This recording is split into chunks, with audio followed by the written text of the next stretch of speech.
So Nicole has this wonderful relationship with all of these people on YouTube. And the last time we talked, you had about 150,000 Damn. subscribers. So that was back in April of 2020. Do you remember April of 2020? It's like a fuzzy little memory. Like it is a blip of time. I remember our call and I Yeah. remember being like, oh shit. And I remember my mom sharing it on Facebook. And that was a very big deal of everything that I've ever done in my entire life. She thought that my call with you, my interview with you was the highlight and the peak of my career. And she still sees it as that. And so for that, I'm very grateful for our call Why in did she April like it so 2020. much? Like, why did she enjoy it so much? I think she saw an adult talking to me and she's like, "Oh, this is Yeah. the real deal. He's an author. He's the man." And I was like, "All right." So to this day, my mom doesn't see me as like a YouTuber or a content creator. She is like, "Oh yeah, she once did an interview with Harlan." So Well, I mean, you're very talented, and I saw that thank you. before. And I'm no judge of talent. I just thought you were interesting, and I like the content. You've got a voice, and you're very vulnerable, and you're authentic, and you, I think you reflect what a lot of people are going through in their life, and we're going through. Like in April 2020, you were a college, I think a junior, I think, right? Yeah. Yeah, I was. So I you were was. a college junior at Temple University, correct? Yeah. Yeah. With 150,000 followers on YouTube and a career like you had. That was the beginning of your agency relationship, I believe. Yeah, it literally it just started too. Yeah. Wow. So, I mean, that's what's so awesome. I was so pumped to have the chance to check in with you again because like you're in it, Nicole, right? Like, how's it feel to be in it? A lot has changed, definitely like the last 3 years. And like now that we're talking about it, I mean, sometimes I do like to go back and think about it, like to see the progression of things and how much things have changed. But I also try not to get too wrapped up in it because I still feel like the same person and kind of doing the same things. Like every year of my life, I feel like for example, this like little trip that I'm taking this weekend with my family to like Rehoboth Beach, Delaware. We've been doing this every single year, and every single year I'm like, I wonder what my life is going to be like a year from now. And it's always so much more different than I expect, but I'm still always kind of doing the same thing, which I'm so happy about. Like I'm still like making videos. I'm still friends with the same people and doing the same. Like it's not. I'm happy that I've still stayed relatively the same, but in terms of like the people who are watching me, that's changed because obviously that's grown and like my style has changed and that's really cool and I'm in a much better place. But a lot has changed. I'm honestly so grateful because like 3 years ago, I feel like I was just at the very beginning and I was like a little baby, like a little tiny baby who was just starting things out. And I was like, didn't know what I wanted to do with my life and didn't know what the future looked like. And things had to get a lot worse before it got better. But I feel like I feel very, very calm and at peace with where I am right now. Yeah. That's a hard thing to be, at peace and calm. Yeah, That's definitely. beautiful that you're so over the past 3 years, there have been a lot of Mm-hmm. events. And I think just looking at a mark in time. So Mm-hmm. going from junior year of college, which is a fascinating time, to now being a college graduate, living on your own, living Mm-hmm. an independent life as an adult. There's so many changes. And then I also love that you're going back to Delaware and you have like these anchor spots, these people who are like anchors in your life. And even though your Yeah. life has dramatically changed, there are a lot of constants that keep you grounded, right? Yeah, definitely. And I think that's reassuring for a lot of people who are like, oh shit, like what's gonna happen with my life? And Mm-hmm. seems so uncertain, but there are those things that kind of anchor you, right?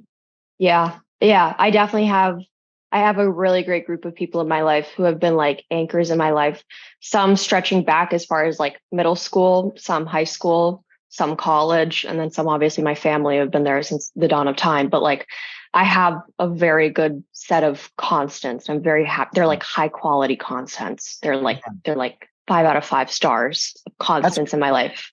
that's amazing because a lot of people when they go to college, they're all freaked out. I've been getting a lot of letters from Yeah. people, a lot of messages, people who are like, hey, I'm worried about my friends and losing touch with them. And it's like those friends that you had that really knew you when you were your most awkward and Mm-hmm.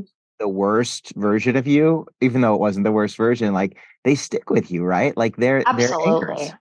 Absolutely. My best friend, I've had her since sixth grade of middle school. So I don't know how old you are when you're in like sixth grade, but now I'm 23. So we've been friends for at least like 10, 11, 12 years.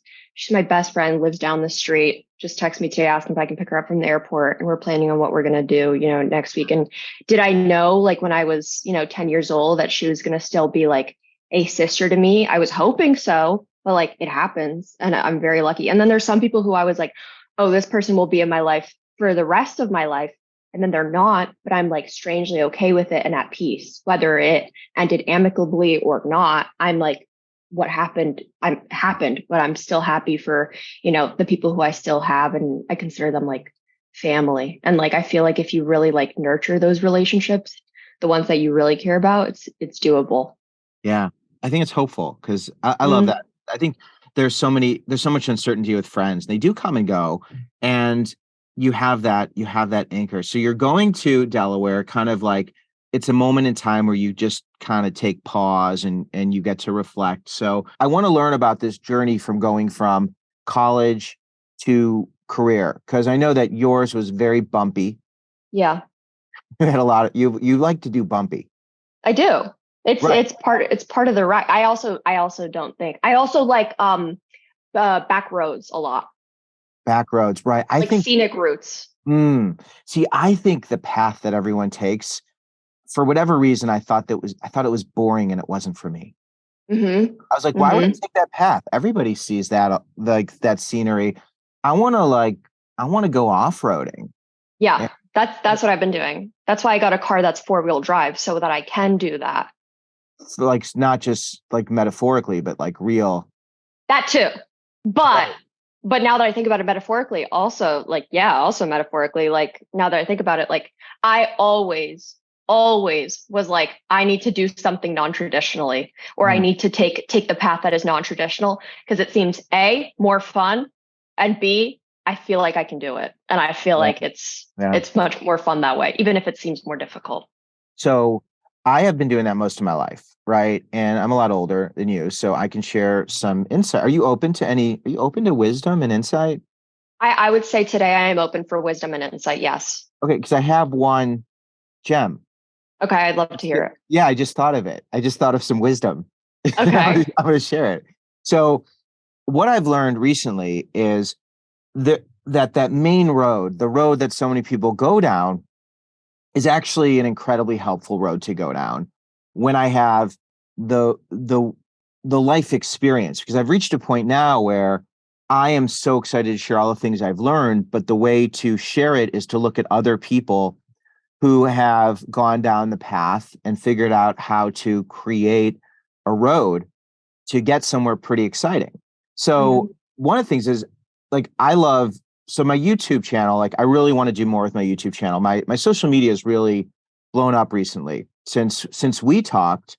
That Absolutely. it's been crazy. Like you were really nice. I actually really appreciated you taking the time to visit with me because I'm an author and journalist, but it's like very niche. Like there's a lot of people who would know me because they know the stuff that I do, but there's many more people who wouldn't know me. So I've worked really hard to do something very scary over the past 2 years, and that's to make videos, daily content. And Yeah. it's frightening. And it's paying off though.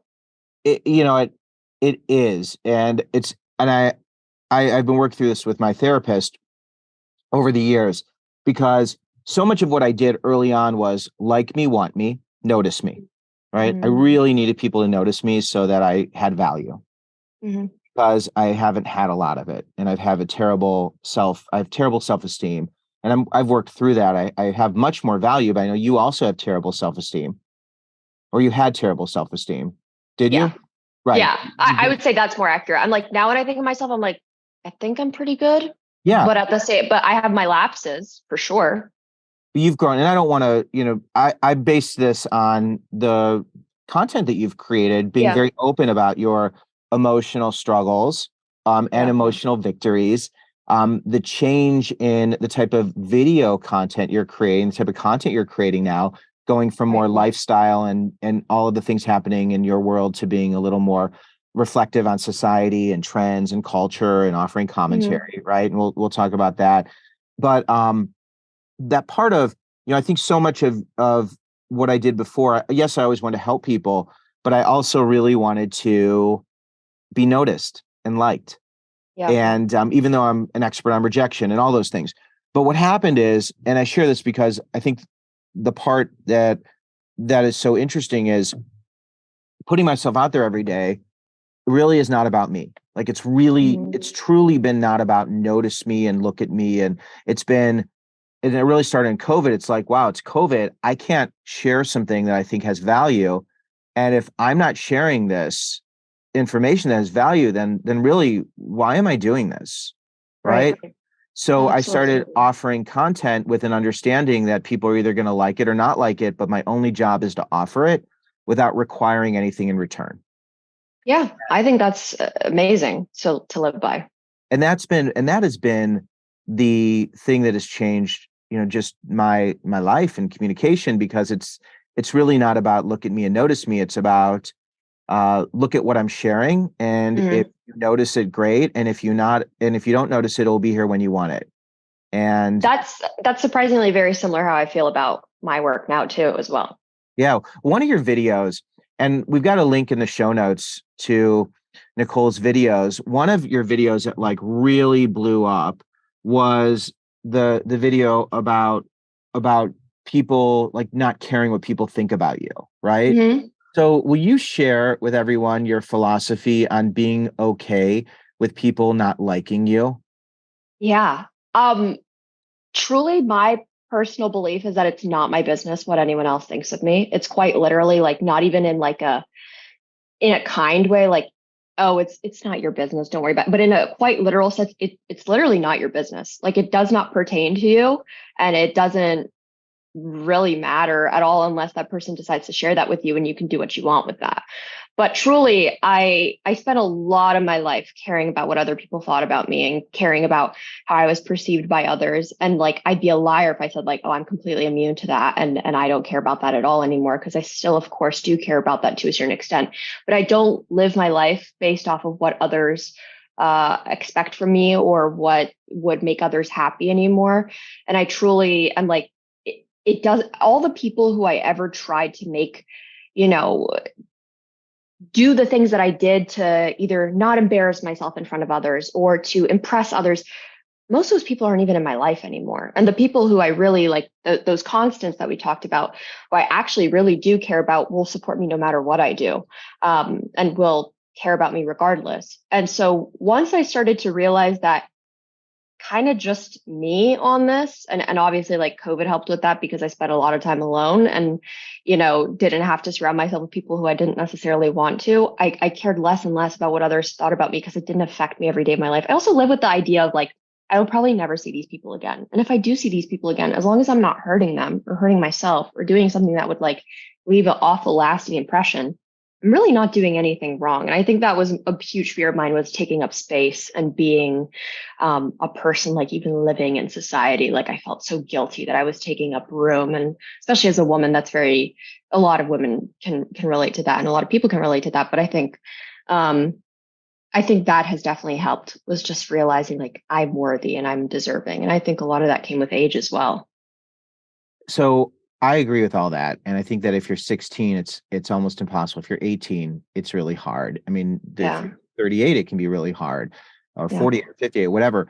But when you encounter people who don't respond the way you want or offer you critical feedback, how do you deal with that? Like, give me an example of something that would have hurt your feelings in the past, Yeah. now doesn't hurt your feelings in the present. Someone left a comment on my videos yesterday, because I still love to read through my comments. I don't read them all nearly as much as I used to. Like before, if I didn't read everything, I was like, oh my God, like I feel like I'm missing out. But now I'm like, it's okay if I don't get to everything, because to be honest, like I'm grateful for the outpouring support and I love to read feedback, but I also can't spend all day just like flipping through comments because it's Yeah. not our brains are not meant for that. But someone left a comment that I am so annoying yesterday and that they couldn't stand listening to me anymore.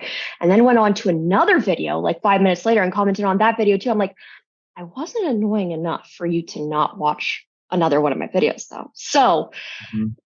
that would have drove me crazy a few years back. I would have been like, who would say something like that?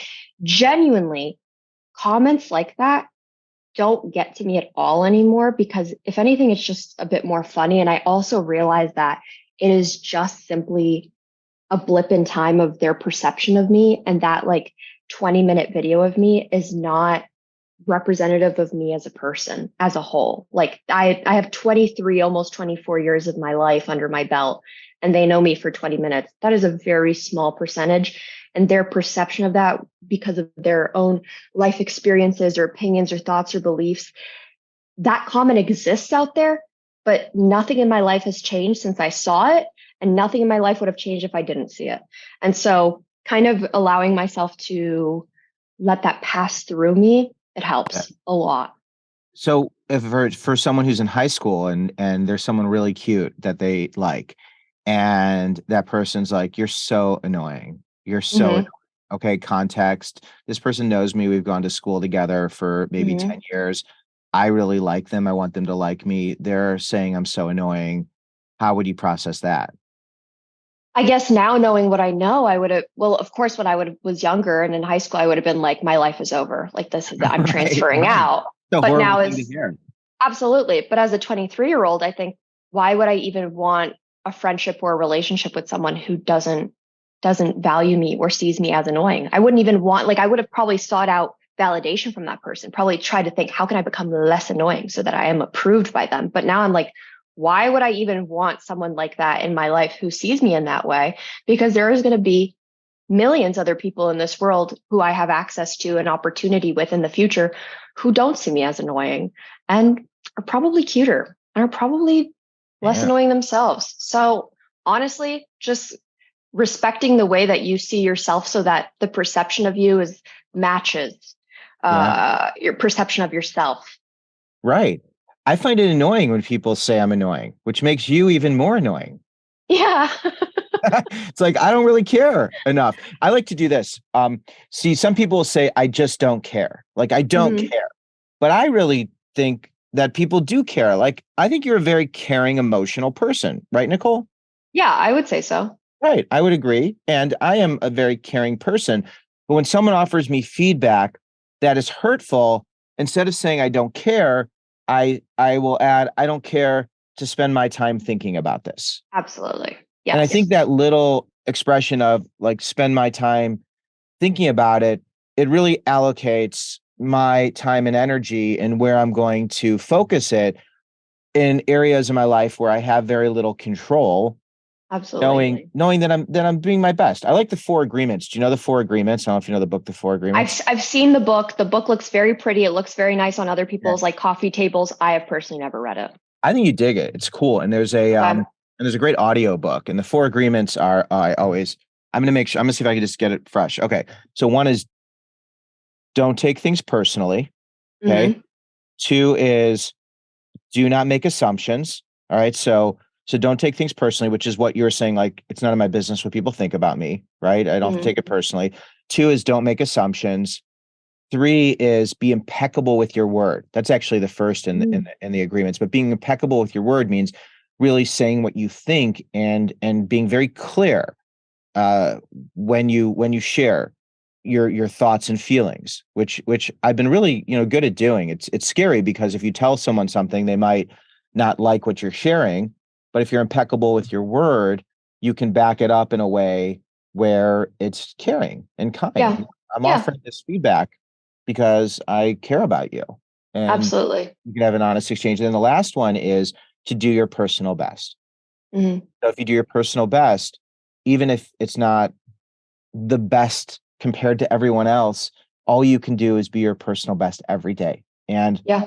I love those four agreements because when I don't make assumptions and I'm impeccable with my word and I do my best and I don't make assumptions. Did I say assumptions twice? Don't make assumptions.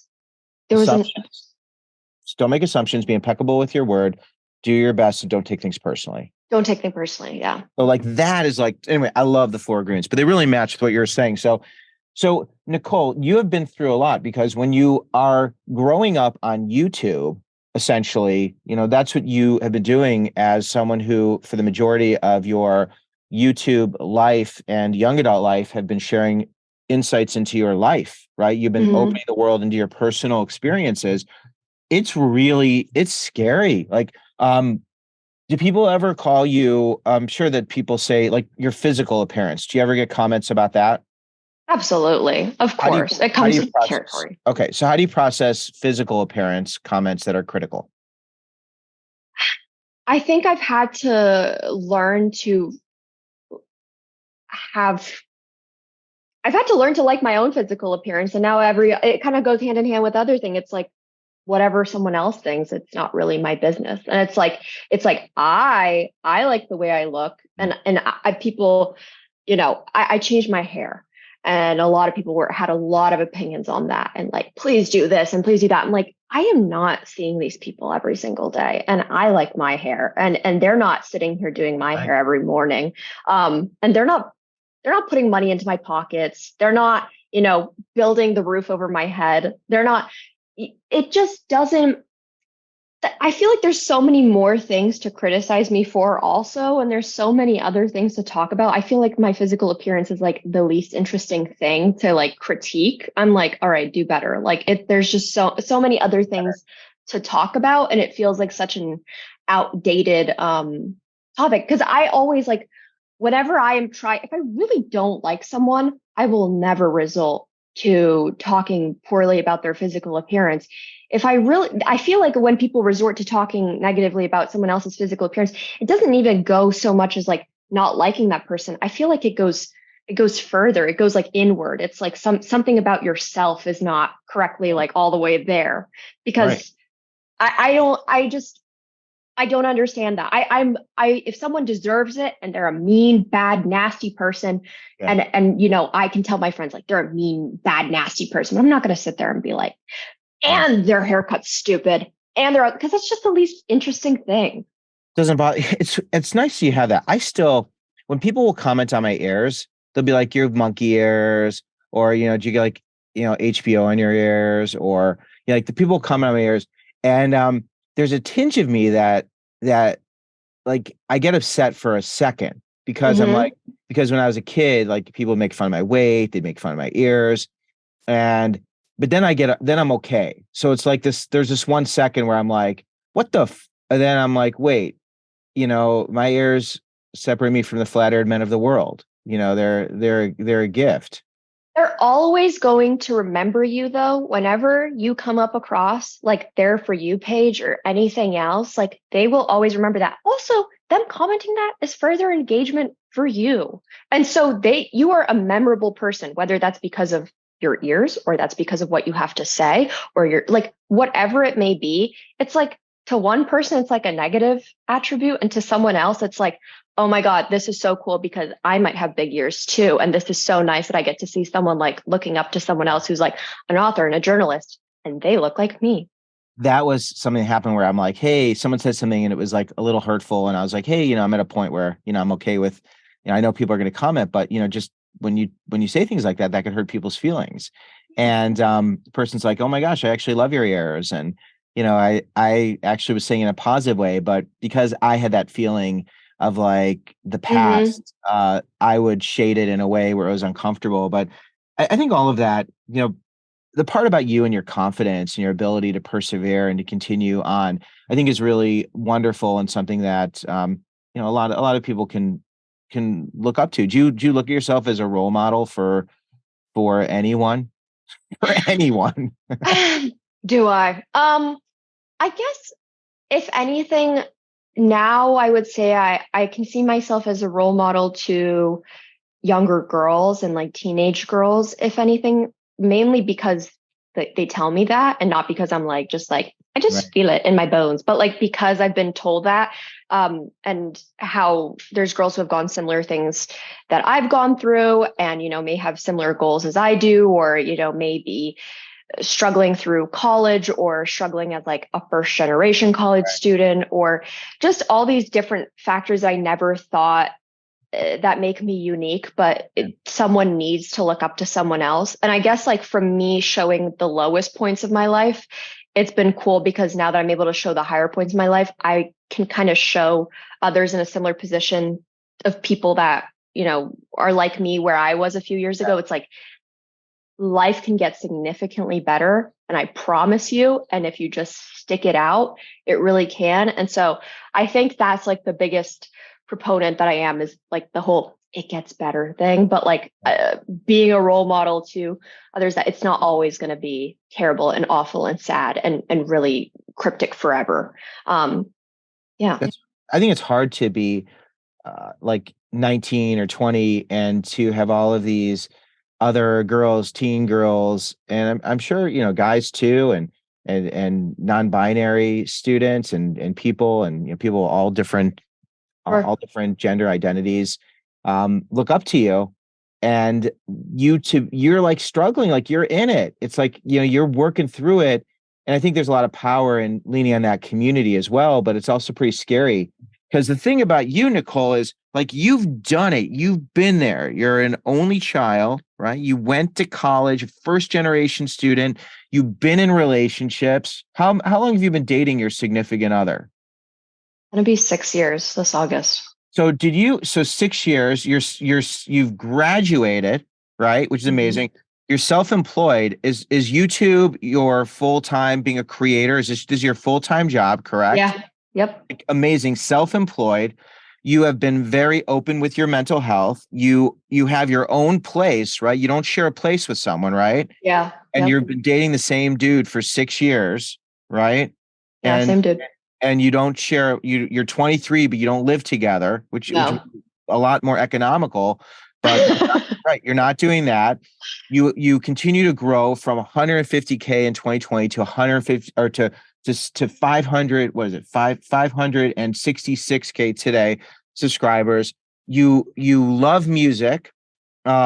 You also have changed your persona, like what you're putting out there. So you've been through a lot. So just to give everybody kind of this overview, it's a lot, right? Isn't that cool to hear? Yeah. It's very, I guess when you put it into other terms, I guess it's like in ways that I didn't even realize, like things have really changed and evolved. I'm very happy for all of them. You've been through so many changes, and you're a survivor, and just in terms of like you just keep pushing through. So let's just go like a little bit back. I want to do a little rewind. I also want to make sure I get into like the business of what you're doing, because I think there's a lot of people who are really interested in just how you can be an independent creator. But like going back to college, because you were talking about some of your lows, what was one of your lowest points and how did you get through it? Mm. My lowest point in college was it was literally a month after our call. Okay. It was May of 2020. No, yeah, May of 2020. Okay. I found out that my mom had not one, but two cancers. And so I was literally in school and doing YouTube as like a full-time thing, juggling all that, and then became a full-time caregiver to her. And that was definitely like the lowest point in my life, like absolutely. And everything's, you know, out on the other side now. She's cancer free. She's doing great. Everything's awesome. But like in that moment, I was like, I'm going to have to stop school. I'm going to have to stop working. I'm going to have to stop everything. Like my whole world, it just came to like a halt. Yeah. And there was like no anticipating it at all. So how do you get through caring for a sick parent and also taking care of yourself? It was really hard. And honestly, I think I could have done a better job at taking care of myself more in that time. But like, I really, really struggled to find motivation some days to do my work. I mean, there were so many times that I would have to email my professors and be like, please just give me more time on my assignments. Like, I just can't do it. Like, there's just no way. And so I had to start putting myself first in a lot of situations. Like, big situations. Like I backed out of living with my two best friends for my senior year because I was like, I just have to stay home. And this is not only for my mom, but this is also for myself because I know that this is going to be the best thing for me. I had to cut back on how often I was making videos, which was like my passion. And I felt like a failure for a while, but like truly realizing that also my time matters, taking more time even for myself as much as I could during COVID and like living under my parents' roof. That was really difficult, but I made it a point. Like I would have these every Thursdays when my classes would end for the week. Like I had classes Mondays through Thursdays online. And every Thursday I promised myself, I was like, I'm going to go to this one vegan spot, like 30 minutes away. And I'm going to listen to one special little podcast. And I'm going to get myself a milkshake and one little special meal and sit in my car and eat it. And like, that was like the one thing I looked forward to every week. And it seems so like mundane, but it was like something and like a ritual that I looked forward to as my time every week. And I look back at that time with a lot of fondness and a lot of like weird nostalgia because it's like, oh my God, this was such a terrible time in my life. But also like I have this deep fondness now knowing that I'm out on the other side and being like, wow, those moments really did get me through some of the hardest times in my life, just like even the very small little things. But I had to put myself first a lot in those situations because if not, you're just going to lose yourself, like trying to balance both, taking care of yourself and especially your parent. Yeah, I just think it's got to be so emotional and so hard. And Absolutely. thank goodness that your mom came through, and Yeah. not everyone's so lucky to Yeah. that to still have their parent in their. Yeah. So you got through that. You ended up going through that senior year, and you were at home. And then, what was tell me about your like highest moment, like Mm. your best moment, maybe not highest moment because I'm sobriety, but like your highest sober moment in college.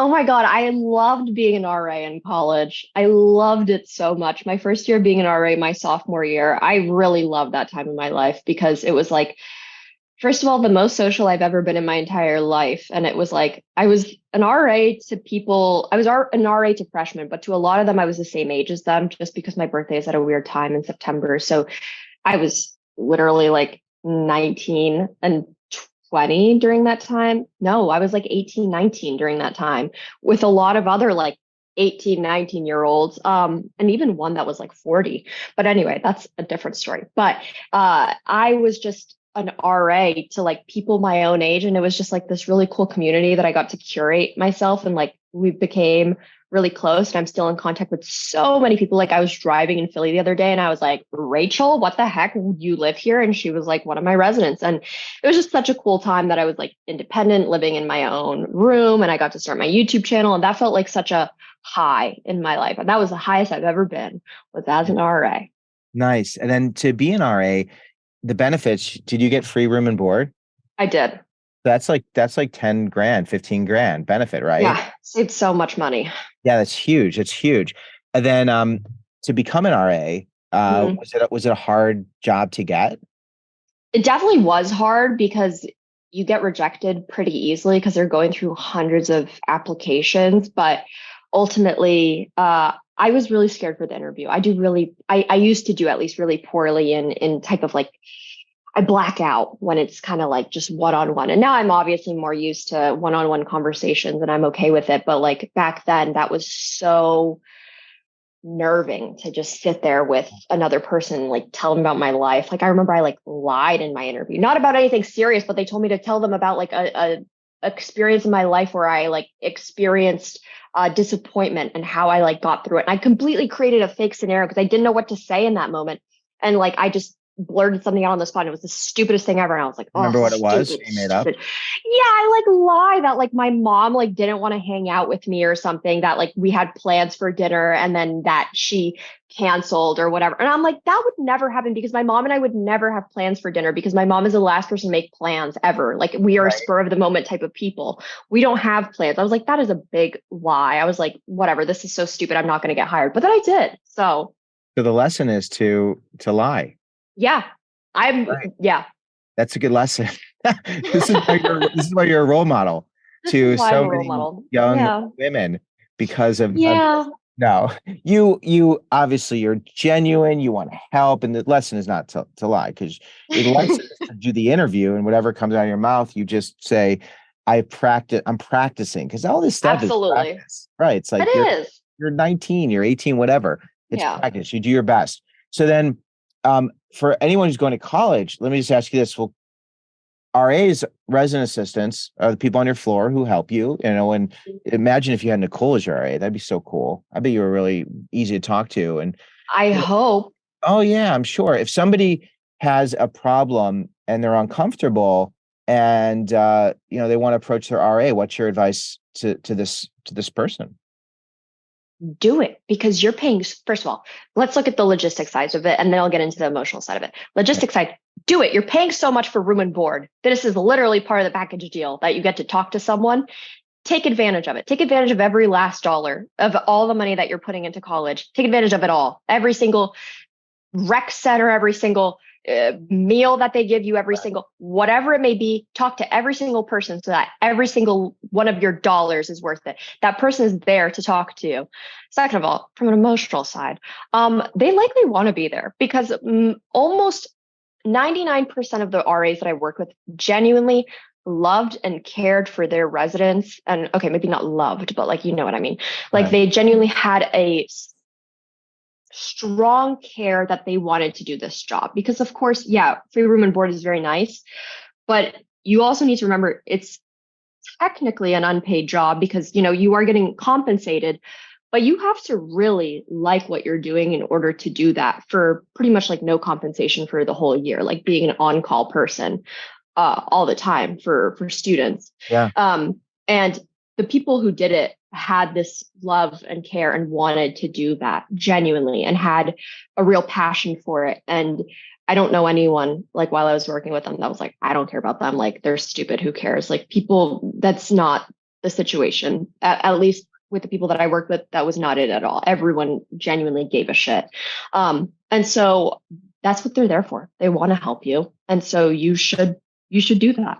You should take advantage of it. So talk to your RAs, right? I think that's a tricky place because a lot of people are uncomfortable and they're like, I don't want to burden someone with my problems, and it's like Yeah. that's their job. Like you love people's problems.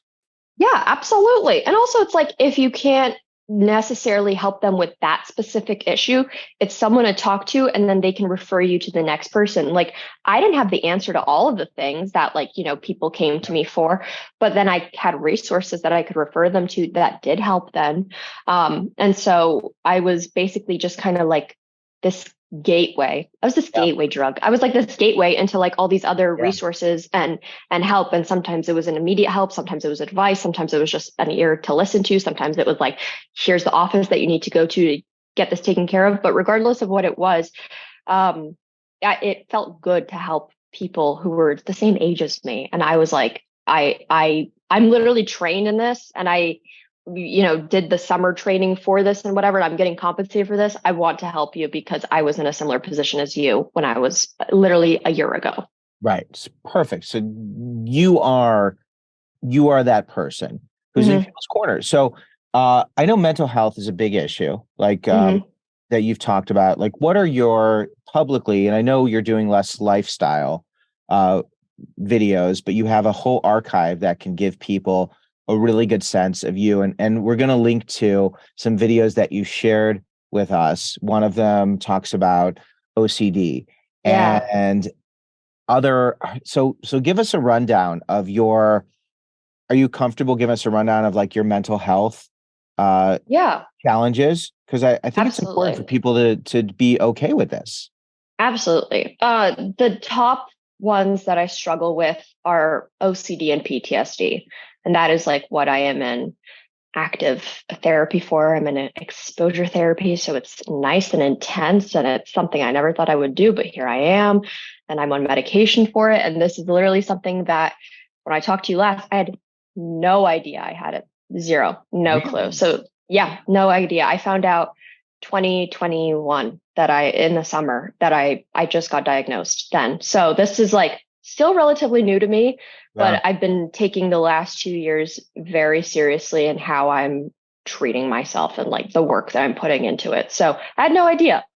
how did you get to a place where you were even open to exploring some of the challenges that you're facing? Because I think a lot of people struggle with that.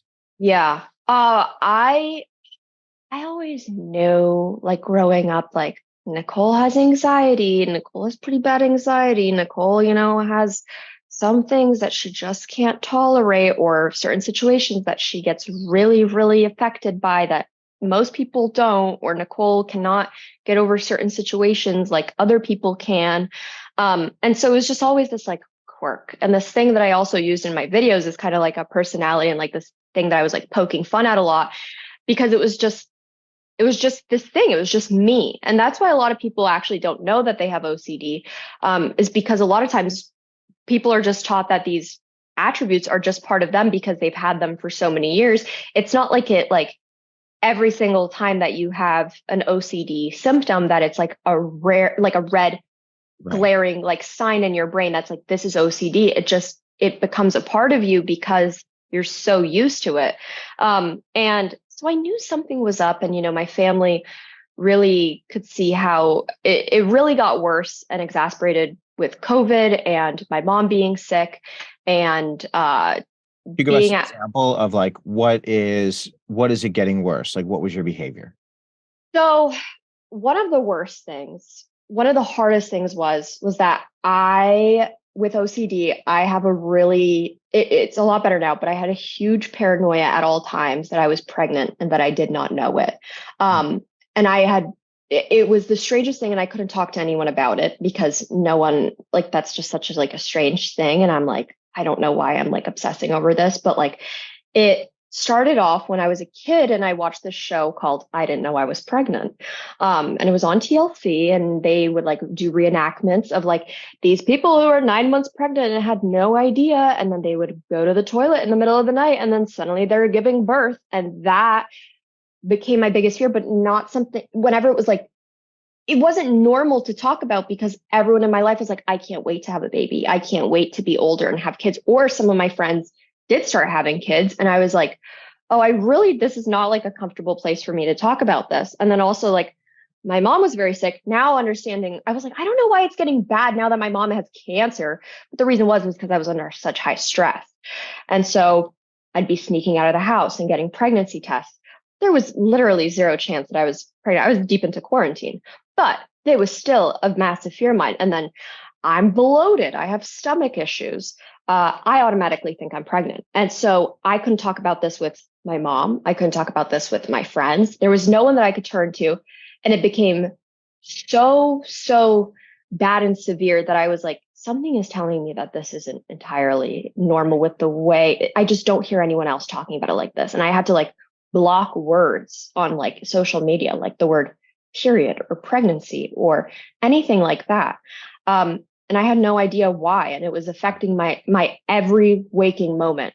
And I went to therapy. I didn't know what I was going to therapy for. I just chose a therapist that was really close to my house, like one I could literally walk to. And I started going, and I was like, I guess I'm here because my mom had cancer and like COVID's hard, and I guess I have anxiety. And then I waited. I went to my second session. I also didn't really know what else to say. And then there came this day that I remember it very clearly. I spent it all day alone, and my parents were out of town. And keep in mind, things were better. Things were already resolved. My mom was no longer sick. COVID was starting to get better, but I still was not doing well. And I started writing down one day every single negative emotion that I felt like during that day and what I was thinking and feeling along with that. And I like had this whole day. I went to Staples, and I like came home and watched a documentary. And then before you know it, it's like midnight, and I'm tearing my room apart, trying to get rid of all my furniture. First of all, like I'm calling my mom because she's out of town, and I'm like, I'm selling the bed. I'm selling the desk, the bed, I'm just getting rid of all of it. And she's like, what is going on? And it doesn't seem like it's harmful necessarily, because it's not like I'm out here being like, I'm going to hurt myself or, I'm going to hurt someone else. But it's these drastic things that I would do to try and make myself feel better. And I didn't understand, because I didn't understand what the problem was. I didn't understand why I was doing these weird things to try and resolve it. And so that was my way of coping, was to try and get rid of things when I was like emotionally stressed. And there's so much to it. There's so much more to it. But essentially, that's at that moment I was like, I think I have something to actually talk about in therapy this week. And so I came in with a list of everything. And I was like, yeah, so the day started like this. And then I got really scared that I was pregnant all of a sudden. And then before I knew it, I was trying to rip apart all my furniture and get rid of it. And she's like, we're going to get you an OCD test. And then I went through testing for the next several weeks. And she's like, absolutely. When you were going through the pregnancy scares, there were times where you were never with your partner, right? Like long periods of time where it would have had to have been like a religious experience, correct? Yeah. Yeah, absolutely. Right. Like there was no possibility, but yet in your Yes. brain, you were still like, could I be pregnant? Yes. 100%. Okay. Because that's, clearly you know how things work. Yes. Like, right. Okay. Let's just stick, Hmm.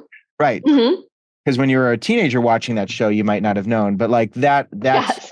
that's a pretty clear sign that my brain and my body are not quite connected. There's a Yeah. disconnect here. Right. Absolutely. And if there are other videos, one thing I want to do in these show notes is really give you a chance to like share some of those videos that really resonate that you think could help other people to manage. I know we've done that, and we'll include Nicole's videos. And Nicole, in addition to being an RA in college and all these wonderful first generation student, she is a YouTube creator. Do you like creator personality? What do you like Yeah. better? Reader's cool. YouTube creator, closing in on 560 plus thousand followers and or subscribers, and continues to create really compelling content, and went from college to beyond college, using her YouTube platform and experiences as a way to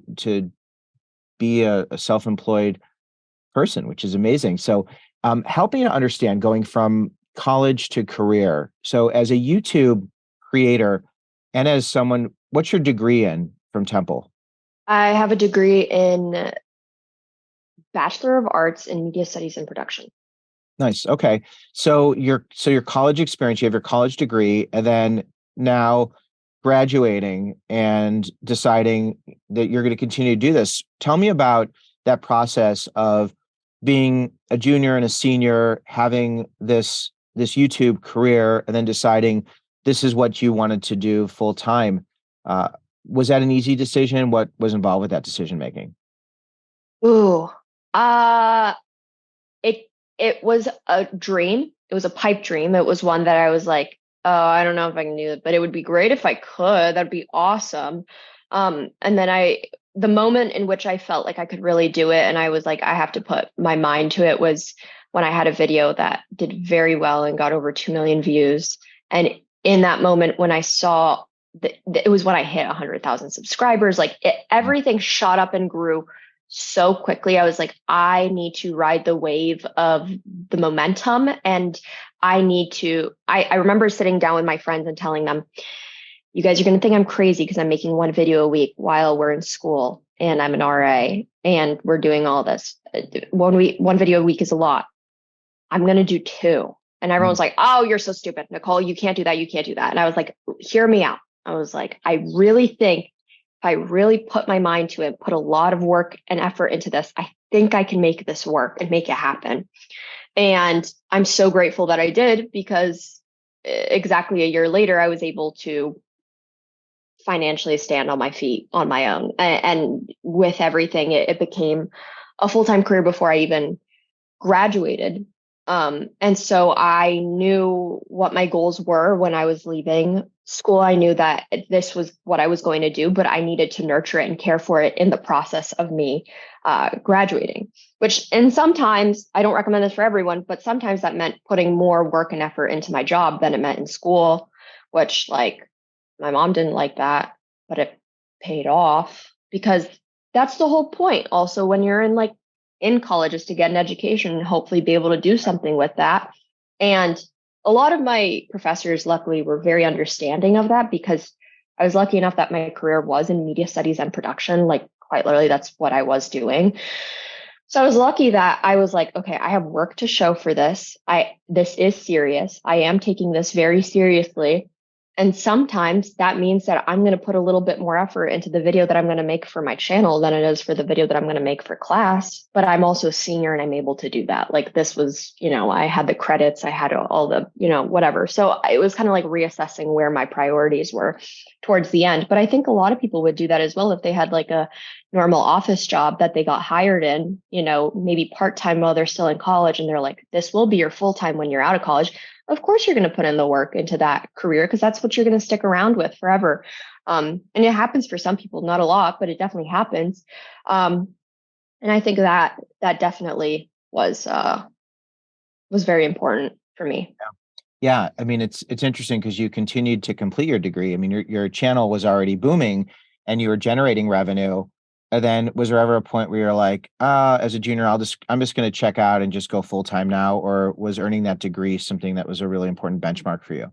Definitely would say that in moments of frustration when I'm like still at the library at like 2 a.m. writing an essay, or when I'm like studying for an exam that I know nothing about, or like telling my mom, I'm like, I think I'm just going to end here. She was like, absolutely not. We cannot do that. Like you're so close to the end. And then I thought about how much cooler it would sound if it was like YouTuber with a degree than YouTuber with like almost a degree. And I was like, oh, fine. Like I also put a lot of money into this, kind of have to finish it out. And so I was lucky that I kind of got the best of both worlds. I took community college classes in the summer leading into my senior year to finish out some credits that were just like little and small, because I was like, this is it's a lot cheaper to pay $800 out of pocket for a couple community college classes than it is to pay for a whole semester at a big university. And so I got to do that and I graduated a semester early. So kind of like completed the best of both worlds where I was like, I'm done early and I get to do my full-time job even sooner. Yeah. But also I finished. So that's amazing. So going from college to being a independent adult, what have been some of the big struggles for you? Have there been any struggles or has it been a seamless transition? I mean, definitely not seamless. It's definitely like a learning thing. I've been very lucky that from the financial end of things, that's been a very great constant. Like that has been, but I've also been like taught, luckily from an early age, how to save money. And I was very lucky that, I wasn't in debt with school and that I was able to pay off and FAFSA was on my side. And so there was like multiple factors that like definitely put me on a pedestal for success. Like there were setbacks that I didn't have, luckily, that a lot of other people do have. So I think honestly, it was a lot of privilege and luck that kind of got me to where I was. But the transit, I really genuinely, outside of like financials or like true real struggles from the transition of being in school to adulthood, is time management. And like working for myself has been, and working from home. Yeah. It's been years now and I still don't have it down to a science. I'm getting there. I'm getting better at it. But I really struggled when I had the lack of structure that I did with school. Like in school, I knew where I was in, my classes and stuff and, what time I had to be somewhere and what day this was due. And now it's like, it's all on me. And it's all on me of how far it goes. And it's all on me on when it ends. And that can be really hard. So as a YouTube creator, how many hours would you say you spend a week working? I would say nowadays, about 30 hours a week. So it's full time. So that's 30 is full time, but you can do 30. And then when it comes to I don't think I've seen you do like a revenue video. Some people say, No. how much I've earned on, Yeah. you haven't done one of those, right? No, just because it's not that a lot of my audience is also younger and sometimes, I think a lot of people have good faith when they do like revenue videos or when they talk about like what I spent in a week and stuff like that. Yeah. But also I remember how I would feel as like a struggling 17-year-old in college who like does not like, my only income was working at Chipotle and seeing like someone just a few years older than me being like, this is my life as a YouTuber and what I spend in a week. Like I remember how much that would really drive me up the wall and make me think I'm doing something wrong. And Yeah. I'm like, ultimately, I am kind of like an outlier living a life that I never imagined for myself and that not a lot of people get to make. And I don't want to make it seem realistic. I'm not out here. I'm very frugal with my money, but I also don't want to make it seem like this is the norm either. Yeah. So in terms of just like a general ballpark, I don't know if you're comfortable offering that just so someone could get an idea of, a new grad who's out of college, whatever their starting Mhm. salary would be. In terms of you as a creator, uh, you know, I want to approach this in a way where I'm not asking you like tell me how much you make, but like, is there a range? What's the best way to do this? And you don't have to share it at all, but I just want to understand. I'll say it's above 100,000, but below 300,000 for the work that I'm doing now. Right. And do you have any employees? No. Well, I have a manager, Yeah. and I have someone who edits for me, but they're not like full time. Right. It's they work with me, but they're not sitting in my house and editing all Right. my, So like you have no one on your payroll. You just like work for hire. Like you have an editor, and then you work with Yes. your manager, and Yes. and I would assume, things have grown like dramatically, Nicole. It's amazing to see. I'm so excited for you. It's Thank really you. wonderful. So you're up to, 500,000, more than that, subscribers.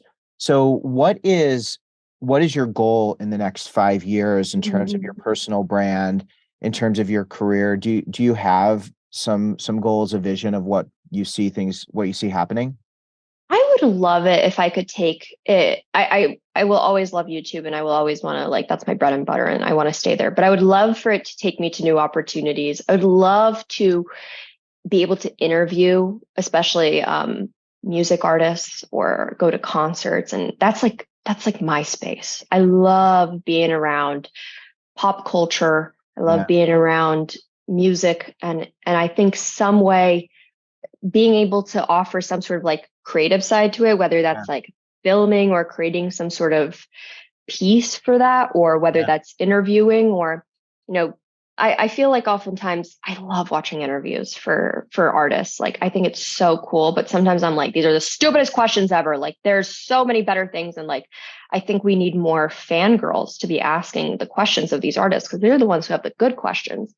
And so I would love to somehow play a part in that. And just continue kind of what I'm doing on the internet right now, but kind of take it off yeah. of YouTube and off screen and somehow do something with that. And so the world is kind of my oyster. It's So exciting. So the interviewing artists, like that seems pretty straightforward. Like, you have your podcast, but why can't you do your like emerging artists, or your artists who haven't quite broken yet? Like, have you thought about doing that? Are you going to do that? yeah, it's not that I haven't, and I definitely think it's interesting, but I think it's also very interesting. I did a whole video recently about fandoms and how Yeah, fangirls kind of, fangirls should be taken more seriously and how they are the ones who build this industry. And I think there's so many things that I'm personally a fan of.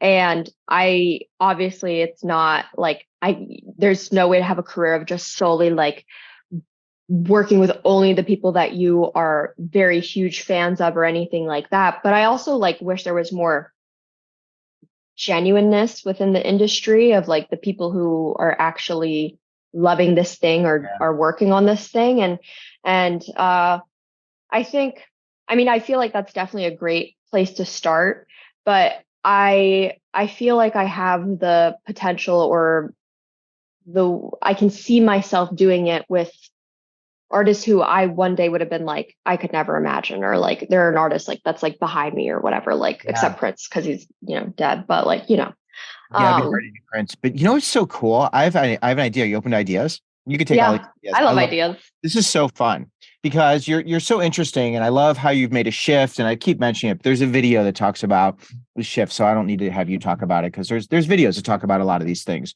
So now that you're not as much talking about you and your life and your lifestyle and all the things in your daily life, like I love the idea of doing like a critique show or even like you having your top artists of the week, like Yeah. commentary where, that thing could grow. It could be on your channel. It could be a feature. It could also evolve to its own channel. But people love Yeah. music so much, but it would be so cool. And everybody has videos. Like a lot of people have music Mhm. videos. So like the idea of you critiquing, I was thinking like you look very MTV. I'm a little, older, obviously a lot older, but like you got like an MTV thing, like almost bringing back like the music video, but like Mhm. you being able to curate the music videos of some of these amazing artists or one of their most recent performances, and you being able to then share it and then really talk about why you love it and what it reminds you of, with the Yeah. understanding like, these people are probably going to see it and eventually you can talk to them, but before you even talk to them,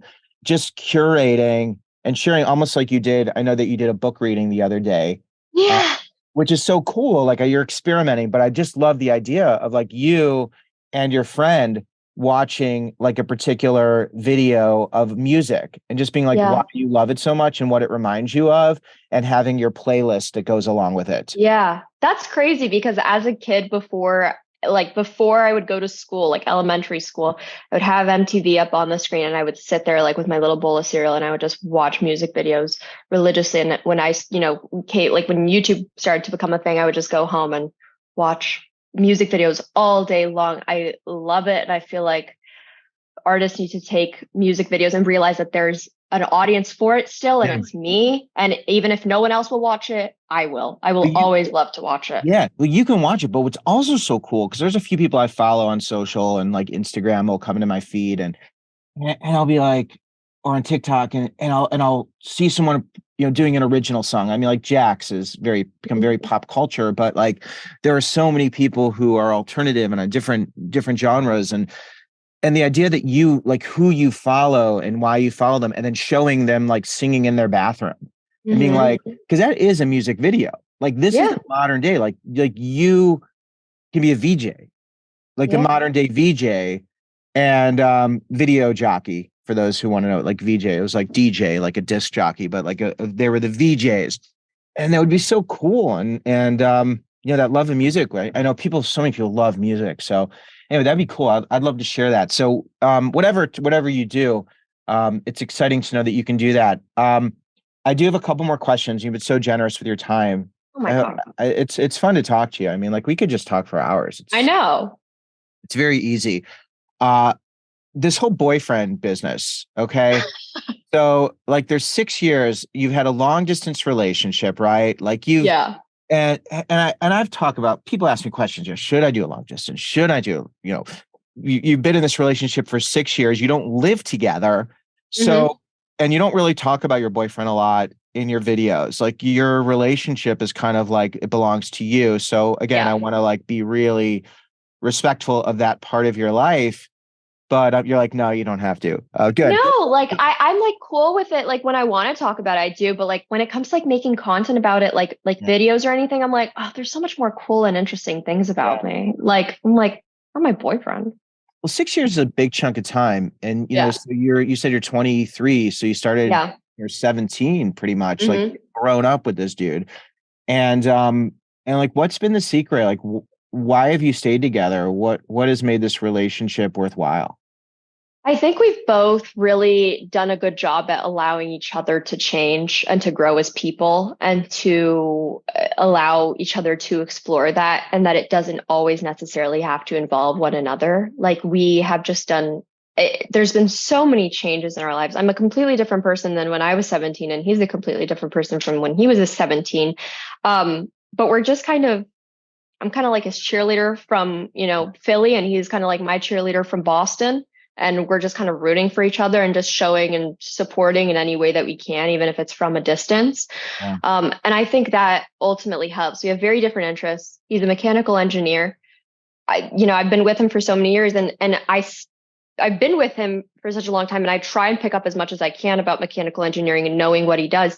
I know it enough to be able to explain to someone what he does. I don't understand all of it, but if he's really interested in something, I want him to show me, and I want him to make it cool. And and same thing with me making videos. He helps me a lot of times with the editing of my videos or scripting, not necessarily just but me showing him and me being like, do you think that this is good? Do you think that this is entertaining? Do you think that this is something that you would sit down and watch? And him giving me an honest, genuine answer. Yeah. And so our interests as people are very different, but they definitely come together when it's like work aside. But we are very good at supporting each other regardless of what it is and showing interest in that. And, you know, there will be times where it'll cross paths. Like, for example, I have made him a video before for his graduation. His graduation didn't really go as planned. They didn't show his name or anything. Like they like messed up. Like the mechanical engineering school, like just kind of like fucked up and like forgot to like put in a whole list of people's names and what they did and everything. And so I put one together in like a really quick amount of time. And he's like, that's so cool that you're literally a video creator and you made that for me. And that's like a special thing for us.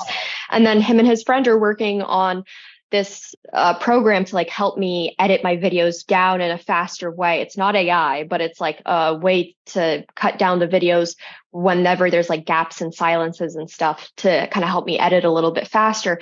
And so that's, you know, an engineering thing. And so it's, you know, we get to cross paths and we definitely FaceTime more than text and we make time for each other. And it doesn't seem like it's work that goes put into it, but it doesn't seem like it's like, I'm not out here like, oh, this is so hard. This is hard work. So he's in Boston. Yes, he's moving to New York City though, because his job is there. So we'll be much closer. Nice. So that's interesting. It's been 6 years. The jealousy part, like, did you ever get jealous? Did he ever get jealous? I feel like that was a thing in the beginning of the relationship. Like when other guys would, you know, like say something to me, or if another girl was like really flirty with him, I'm like, what the heck? But like now knowing him, I'm like, this is now a thing that we can tell each other and it's funny, or we can joke about this. But at the end of the day, I trust him and I know he is not very smooth with the girls. and, and he knows I also have like my strong fear of men is deterring me from other men. And so it's going well. So honestly, it's good. Any advice for anyone considering a long distance relationship? Yeah, definitely like make a way to speak to each other that works for you guys, and don't take advice from like other people, which you're probably doing right now by listening to this advice. But you know, everyone was telling me like, oh, you guys don't do X, Y, or Z, or you guys don't see each other this amount of time, or you guys don't. It was these very specific things that other people had input in on our relationship. And I'm like, this works for us. And so in the beginning, we would have like, with our schedules, we would have certain days of the week, we would eat lunch together on FaceTime. And it was like our little thing. And now, honestly, like we don't really text, which some people are like, you and your boyfriend don't text. I'm like, we FaceTime when we get the chance. And to some people, it may seem like excessive FaceTiming, but like, I'll be cooking dinner and he's cooking dinner and we can just FaceTime together and it works. It just works because it's a shared experience, while trying to also not be codependent on one another and being an independent person. That's also advice that I would give, is like not forgetting who you are as a person, because relationships, especially when you're young, it's very easy to fall into codependency. And so honestly, I'm a supporter of long distance relationships because it has helped me be an independent person and not, I always think about how, you know, maybe my life would have been different if we had went to the same school or we were close together. But sometimes I also ask myself, would we have still been together? Like, would we have even made it through if we were together and up each other's asses all the time? Yeah. Are you a 5 love languages person? I like know of it. And like, I think mine is, I like, quality time and words of affirmation. Yeah. Yeah. And 5 love languages is great. I encourage anyone who's going into a long distance relationship, because it's really important to align. Like if you're dedicated time and you are able to have that time. And I was thinking that when you were saying you would have lunch together, and that lunch was really important because the way you receive love is through dedicated time. And there are 5 love languages. People could check those out, by Gary Chapman. It's a wonderful book. And the love languages are touch, dedicated time, words of affirmation, acts of service, and gifts. There we go. Boom. I was able to get the 5. Wow, that's good. So right, the dedicated time. So that's great. And then to kind of wrap we've talked about so many wonderful things or interesting things. Some of them weren't so wonderful at the time, but are wonderful now. So in terms of mental health, in terms of, so you continue to have therapy, because therapy is something that I continue to have therapy, Yeah. and that's helping you. And then through medication, working on the OCD, so you feel balanced there. And when it comes to getting therapy, anyone who's like, I don't need therapy or I'm afraid to get therapy, what do you say to someone about that? I know a lot of people in my life who are like, have a million and one excuses as to why they don't want to do therapy or why it just wouldn't work for them or I don't really like talking about my problems. And I think what people fail to recognize is that, there's so many different types of therapy and that there's not one way does not work for everyone. And that's the great thing about therapy. I encourage others to look into different types of therapy that may help for them. I had no idea. I thought it was just one, like which is the classic, cognitive behavioral therapy where you just talk, which can be great for some people, but a lot of people with OCD actually find that it can make their OCD worse because you're just getting a lot of reassurance and it's not really kind of combating that, which was kind of what happened to me, which I found a great therapist now who I'm not getting any reassurance in my therapy. And it sounds terrible. It sounds like, how could you possibly go through that? Like, that just sounds so difficult that someone, I'm scared my mom's going to die. And my therapist is like, well, your mom is going to die one day. And who knows? It could be tomorrow. And you have to get comfortable with that. And it seems like if that was like the proponent to me, like in the beginning, like the insight into what therapy looked like, I wouldn't have wanted to do it. But the great thing is that there's so many different types for different people, and there might be something that you need to work through that you even have no idea about. And it's crazy to look at your life, how it was prior to therapy, and when you're trying to like deal with things on your own and your own like little twisted ways that maybe weren't the most healthy for you, and how much it can really help to have someone else to either just listen or to help give you new strategies. And like I said, everyone is so different and there's so many different styles. And I recommend looking into it. Like there's ERP therapy, exposure, CBT. What's the exposure? You said you're also doing exposure therapy. Yeah. So exposure, it's it's exposure response prevention. So Mhm. it's basically like, for example, I would talk about my pregnancy OCD. And one of the things that my therapist may have me do that week is walk by a school with children and be comfortable with that. Normally, that is something that I would go out of my way to not do, but Mm. that like little goals for myself. Or, for example, being comfortable, or another example, I guess, for some people, it would be to not take, if you're taking like 10 pregnancy tests a week, okay, this week you can only take 5. And the goal is to eventually get down to like way less. But the whole point of it is different types of strategies and kind of goals for yourself. It's almost like I have homework every week of something new to bring myself. Sometimes my goal for that week was like look a man in the eye, like on the way to the gym, like every single man that I could, or look one man in the eye. Yeah. One week it was start a small argument with a man, but just like a small one to basically retrain your brain into realizing that not everything is always a threat. Sometimes things can be, and sometimes bad results may happen, but if you train your brain to see that in most instances there's not, it does wonders for the brain. And it really, like, our brains are just malleable little things and Yeah. little sponges.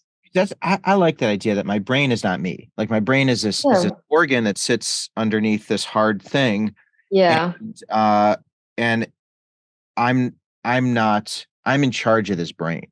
Yeah. Like it's just this thing, and we can retrain it and we can work with it. And I love that idea of it being kind of the operating system, but we can reprogram it. We're the programmers, that thing, that essence of who we are. Like we are the ones, but we have to recognize that Hmm. we have the ability as opposed to this brain controlling us. And it's a hard thing to do. And I think you're doing a wonderful job in real time of just showing this and sharing, Thank you. and it's a real gift. So I'm grateful for you and for Thank everything you. you've shared. Is there anything else that you wanted to wrap up or acknowledge? Just I always give everyone I talk to just a moment to just be like, oh, if there's something I would have said that a little differently, or you know,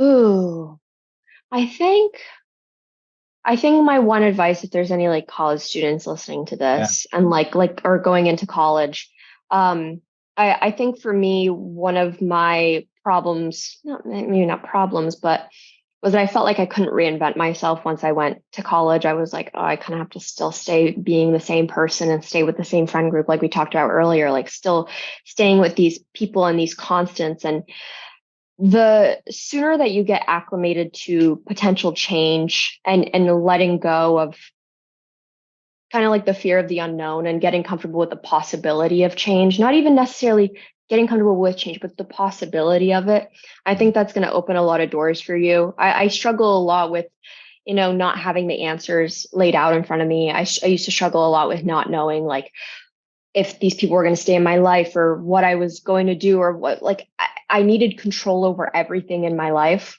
which I'm working through in therapy. But the sooner that I wish that I got used to the fact that my life was going to keep changing and that was an exciting thing and not necessarily a bad or negative thing. And I still feel like me years later, I didn't like lose myself and I'm not like, oh, I wish I was the old Nicole still. Like I really feel excited and like I used to be so wary and sad about me getting older. And I was like, now I'm excited to get older because it just seems to be keep getting more exciting and better as the years go by. Why wouldn't I want to continue experiencing that? yeah. And so, yeah, the best is yet to come. I love it. I love this idea of if we allow something to happen, something's going to happen. Yeah. It's like something's going to happen and it's going to be either what you want or it's not going to be what you want, but it's going to be Yeah. something.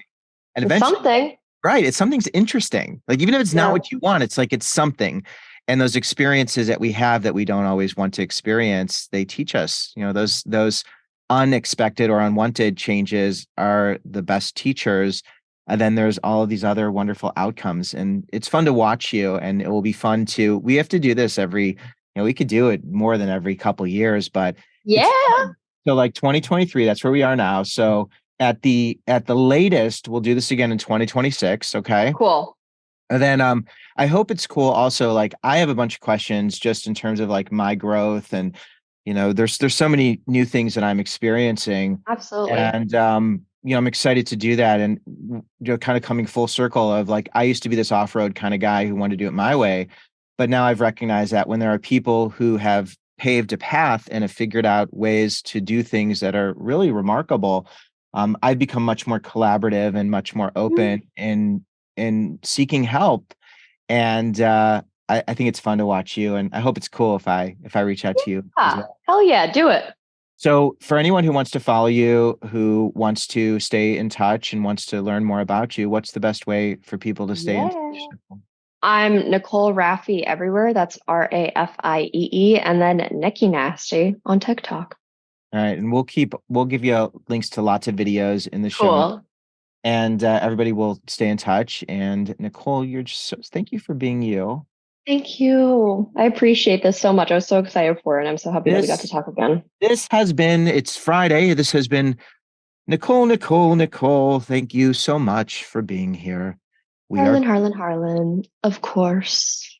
till next time, Nicole. All right. What a clean ending.